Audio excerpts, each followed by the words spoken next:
Do you want to set your favorite song as a ringtone on your Samsung phone but don't know how? Look no further. Here I am going to show you how to set a custom ringtone on the Samsung phone. So let's get started.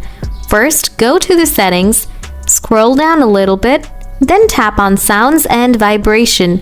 Now tap ringtone. If your phone has multiple SIM cards, select the SIM card you want to set the ringtone to.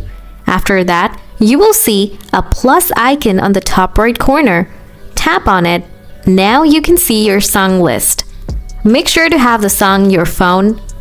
Choose your favorite song from here, then tap done from the top right corner. All set. Now go ahead and make a phone call to check. Hope you find this video useful. If you have any questions, leave them in the comment section below. Thanks for watching.